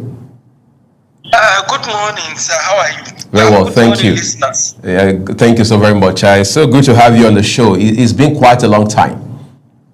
Yeah, thank you very much. Really, it is quite a long time. Nice meeting you this morning. Yeah, my pleasure. So, Doc, let's begin with this issue of Benin Republic. I mean, the other day was Guinea-Bissau, and we thought, who knows, maybe that will be the very last, or at least the last for a long time to come. But it's just a matter of say a week plus, and we're hearing this one in Benin Republic that failed. Help us understand what is happening. Thank you very much, sir. Well, it is unfortunate that in 21st century, almost 2025, we are still experiencing coups and coups attempts in Africa, particularly in West Africa. It is a pointer that we are still under a recycle of democratic reversal. Well, there are many reasons or factors that are behind this, as you said, what is happening. We all know that historically that this region is volatile when it comes to political instability. And historically, there were several coup attempts. In essence, the recent data revealed by some organizations indicate that there were more than 102 coups attempts just in West Africa alone from 1950 to date, in which about 88 of them are almost successful. And there are many reasons behind that. One is the major factor to me that is always taken into consideration is undemocratic attitude of the civilian rulers, or rather what you would call the militarization of democracy. Because democracy is a government that is anticipated to be for the people with civil liberty, engagement with the citizenry in terms of social contract, and there is a huge anticipation of delivery in terms of good governance, because all that people are being told is that governance-wise, that military rule is not good, because one is unconstitutional, second is brutal and dictatorial, third is authoritarian, fourth is a government that does not listen. But then there is a very, very thin dividing line between what the so-called Democrat or the civilian rulers are doing with what these military are doing when they assume power. For example, just reflect recently on the recently concluded elections in Cameroon, in Tanzania, and in Ivory Coast. They are just depicting nothing more than just a mere crowning of the incumbent against the will of the citizens. Now, in this regard, a democracy is being subverted, is being thwarted by the same very hands of the so-called Democrat. Now, their attitude in terms of civil relationship is also another factor. I aware that in most cases, when they found themselves in power, instead of them to reflect and to engage the citizens in terms of delivering what we call the common good, they rather align entirely with the external forces, implementing some harmful neoliberal policies, including issues like subsidization, devaluation, opening up minings and other economic investment and ventures for the foreign world to come and exploit without translating the exact benefit to the citizenry, even when the resources belongs to their respective state. This is another issue. Now, tied to that is economic volatility or rather economic hardship. The African citizens have no reason to suffer. Africa is a rich continent. To me, richer than any continent in the world. There is no practically any country in Africa that you can find devoid of valuable resources, rare earth minerals, exceptional weather, and so many other endowed resources that are the envy of anyone in the world, ranging from oil, gas, gold, uranium, lithium, cobalt, zinc, diamond, and so many other mineral resources, too numerous to mention, found in virtually every country in Africa. Unfortunately, countries that possess such precious mineral resources, rare earth minerals, exceptional resources that are demanded worldwide urgently, are still countries that are brutally most poor. Why? Because of corruption, misgovernance, subversion of resources, and so many other ill doings of the rulers on the African continent. Just take a simple example. Take Niger Republic, which is believed to possess almost about 40% of the total global deposit of uranium. A resource which is so damn expensive that it is being used for nuclear weapons, it is being used for nuclear energy, and so many other valuable items. But unfortunately, that country is almost poor. In fact, it's one of the 10 poorest countries in the world. How on earth can you possess the most expensive mineral resources on earth and then at the end of the day ended up being the most poorest country in the world? It is just simply paradoxical. This is also another reason. Another reason is unconstitutionality, or rather violation of the constitution by the same Democrat. Like, for example, just the recent coup attempt in Benin yesterday. Just it happened. To me, it is a coup on top of a civilian coup, because just in the last October there was a civilian coup by Benin's president where he just shifted the goalpost in the middle of the match, where he extended his tenure from 5 to 7 years, where he is about to exhaust his 5 years, 2 terms limit of 10 years. And I believe that is not the end of the story. Once he exhausted this additional 2 years, making 12, he will look for another tenure of 7 years. He will look for another, just like what the Cameroonian president did. So this civilian coup, don't forget that there was a time in 2020, I think, when ECOWAS wanted to introduce a protocol that all members of ECOWAS should sign, that no country should amend its constitution to give the president another room for a third term or more. Once he is done with his 2-term limit, that it is over, he should surrender, he should sign a protocol. I believe, based on the statistics available, only Nigeria and Ghana agree and display willingness to sign this protocol. The remaining 30 member countries declined from that. Now look at Gambia, where it took a very painstaking energy from both West Africa, ECOWAS, African Union, and the world entirely to pressurize Yahya Jammeh to step aside for the winner, that is Adama Barrow. Now the same Adama Barrow is now altering the constitution of Gambia to continue to rule. So psychologically, the unconstitutionality of the African rulers is also another factor or another reason. And then tied to it, especially the recent outbreak of coups in West Africa, to me, can be attached to some foreign interest or foreign factor.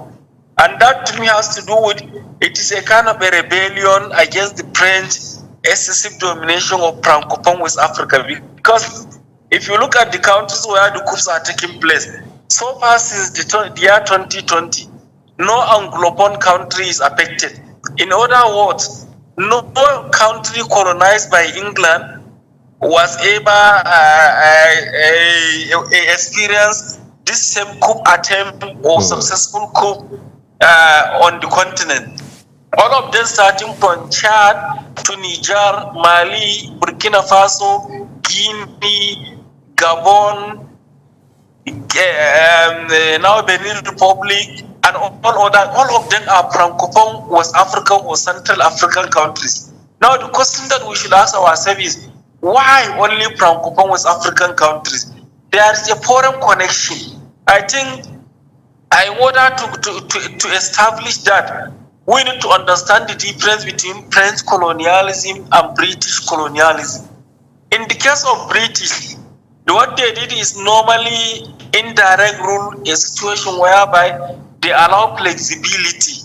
They allow the countries to rule themselves under their colony, except that just the indigenous rulers were answerable to the British colonialists. But even our traditional values, our religion, our political system, and to a certain extent, our economic structure were allowed to be maintained by our indigenous rulers, native authorities. But in the case of French, they introduced what they call assimilation. Almost they eroded the entire socio-economic and political and cultural systems inherited and introduced there. And even when the pressures and the winds and the movement of the colonization are emanated in Africa, where most of these colonialists surrendered power are left, Britain, Portugal, Spain, Belgium, Germany, and others surrendered entirely, but France refused to do that. Instead, France continued its colonization of particularly Francophone West African countries to the extent that even the currency that they are using, it is France that is supplying this currency, and France is not supplying these currencies in unison. It is providing them in parallel, where you will see the CFA that Niger Republic is using is different from that of Benin Republic. That of Benin Republic is different from Ivory Coast. And apart from that, all the mining license and mining rights in all Francophone West African countries are signed as a treaty with France that it has the right of occupancy and the right of and the license of mining as the first right before any other country or any company is given the right. That is why currently there is a legal tussle between France and Niger Republic in the Arriva company that is exploring uranium. France is claiming the legal rightful ownership and that all activities of exploration of mining of uranium should stop because France already signed an agreement and it has the right to do that. In a country where the owner is there, someone, a foreigner from outside, is claiming ownership. Apart from that, there are so many other, it is tightened. The continued colonization led to a situation whereby these Francophone countries failed to oppress, they still failed to colonize continuously, and to that reason, that's why they are now rebelling against France. As you can see, Mali dismissed France, Niger Republic did the same thing, Burkina Faso did the same thing, and there is also a tendency that if the coup in Benin Republic succeeded, they will also do the same thing. So entirely, to a certain extent, to me, they are not coups in the real sense of it, but rather they are a rebellion, a disenchantment against continued French domination and colonization. And the last point, but not the least, because there are many in order just not to fill the entire space with so much noise, is that it has to do to me with the inability of the African citizens, the civil society, and the external donors or collaborators to see to it that we have compelled our rulers to do the needful in terms of democratization. African citizens are still not politically enlightened. There is a low level of civic culture and political awareness. The socialization is far below the minimum standard required for a democratic settings to flourish. And the civil society is also being corrupt, is not living up to its expectation. I'm not saying they are not doing the right thing. I'm not saying that they are not working hard. I'm not saying they are not trying, but they are not doing the needful as anticipated. And then the external world, the US, the UK, and other world that are coming with their USAID, UNDP, UK, NDI, IRI, all these international organizations and institutes that are promoting democracy and good governance, they are not paying attention to the undemocratic and militarized attitude of the African leaders. All that they are paying attention to is, in as much as we are operating the system, we are maintaining and calling the system democracy by just organizing a ritual called periodic elections. That suffice for them to call it democracy, provided our leaders will continue to surrender to the whims and caprices of their economic and political and diplomatic interests. They do not care whether democratic tenets and values are upheld or they are trashed and undermined or eroded. They don't care about all this. All that they are interested in to ensure that we are just operating the term nomenclature called democracy. And this, we are already being notified by our own indigenous scholar, Claude Ake, who is from Port Harcourt, Professor Claude Ake, that Africa is not democratizing and Africa is not even willing and ready to democratize. That instead of Africa to look inward and come up with its own indigenous democratic values and culture, we are just paying attention to the nomenclature of the political system instead of the practical values of the system called democracy. And in this regard, we will continue to be doing incremental trial and error without necessarily getting it as we are anticipating. Yes, let's talk about external factors. France, particularly in this case, because when you look at the trajectory, you realize that most of the countries, if not all of them, where we have seen coup the last couple of decades, are Francophone countries. We saw Niger Republic make a very radical move not too long ago to say, look, we are extricating ourselves from the French authorities. And like you said, that has now become a subject of litigation. But then the question I want to ask you, Dr. Sule, is it possible for these African countries where France has found a foothold over time to sever ties, to say, look, we are going our separate ways. We don't want to have anything to do with France as it has to do with its influence or overbearing influence on our interests? Well, thank you very much. I think in the 21st century, it is practically impossible for countries to isolate themselves from the committee and from the intermingling in the complex multidimensional pattern of the international system.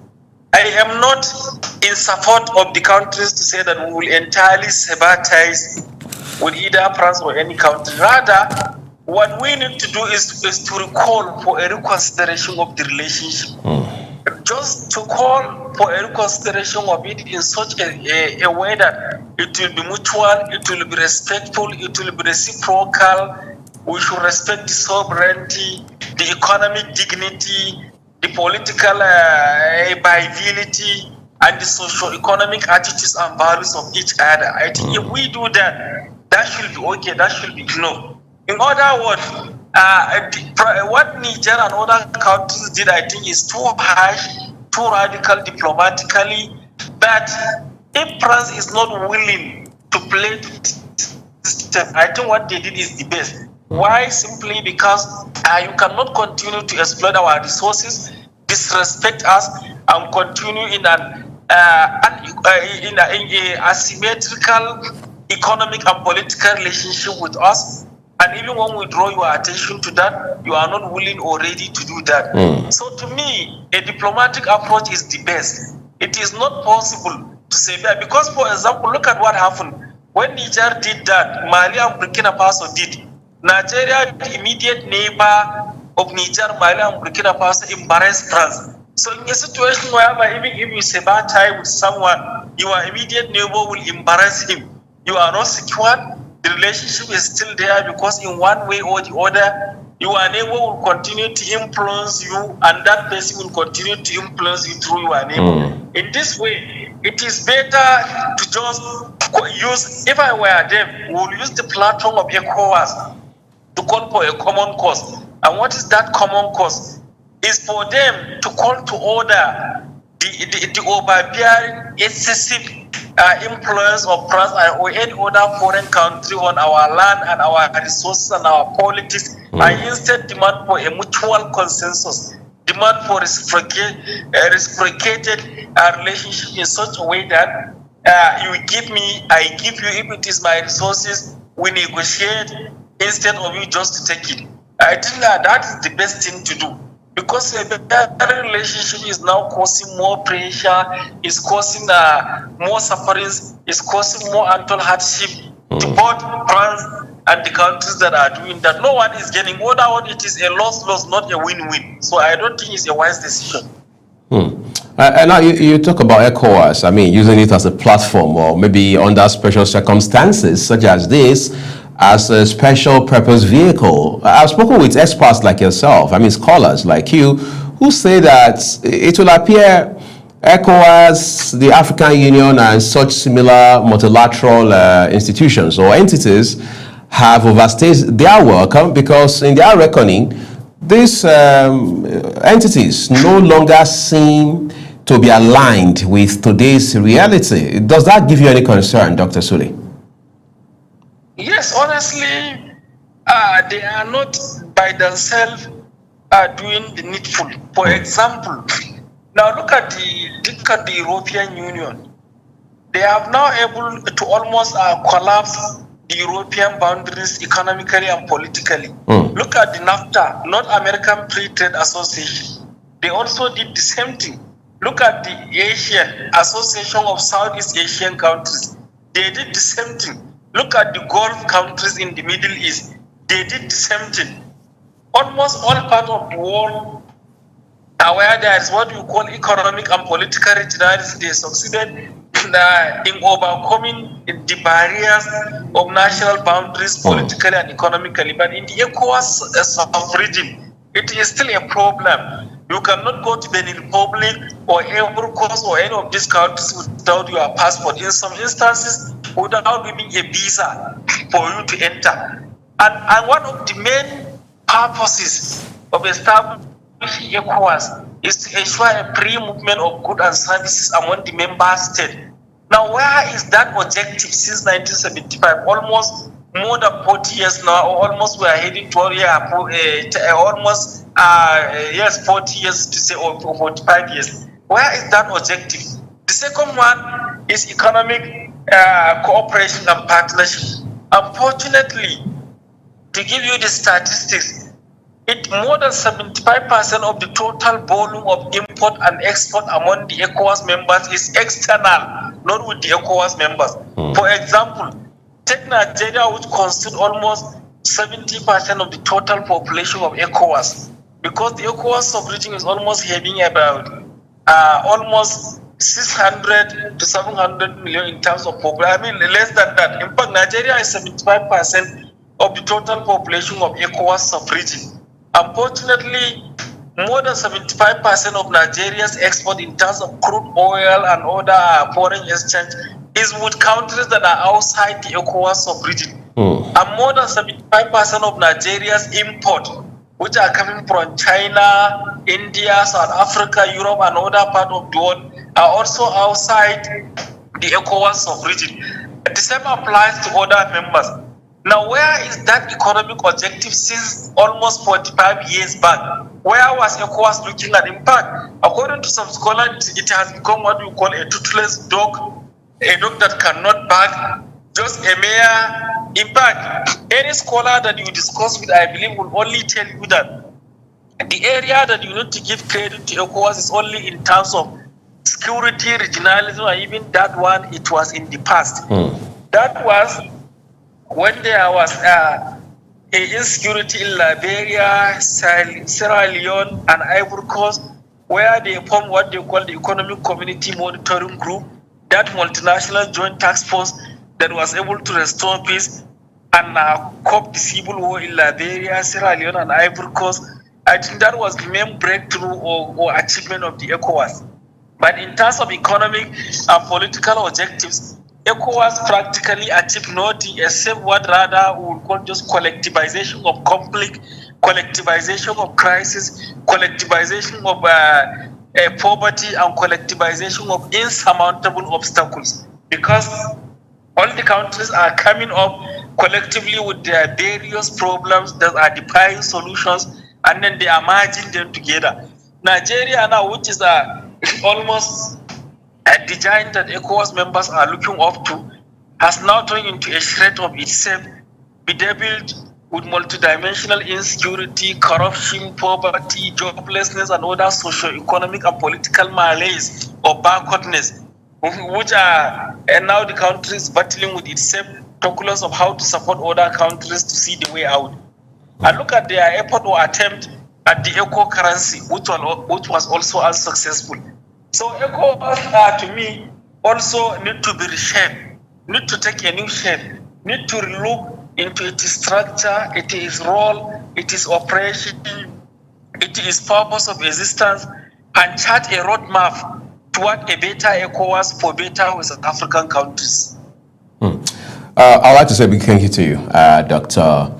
Babayo Sule of the National University Lesotho, for taking out time this Monday, in spite of your busy schedule, to help us unravel the elements in this development on the ground in the Republic of Benin. Thank you so very much, and here's wishing you the best of the day ahead. Thank you very much also. I'm grateful, and my regard to the listeners there. Of course, they're hearing you. All right, so that's what we're leaving it with this conversation. Everyone would like to say, well, the issue on the ground in the Republic of Benin is still being monitored. First off, we understand that the president's talon is safe, and then normalcy is being restored, of course, largely with the help of immediate neighbor, Nigeria. After this break, Priscilla and I will wrap up Global Morning for you. Do stay with us.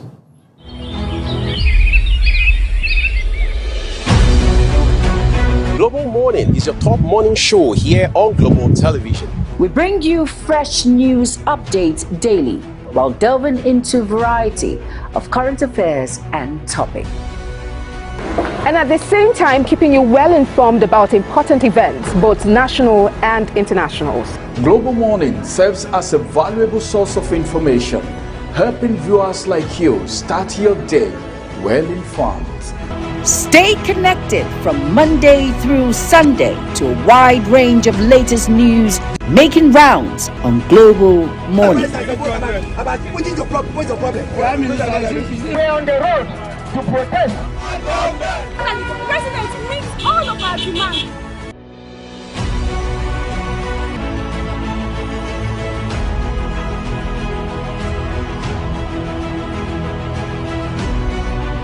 This is Global Morning.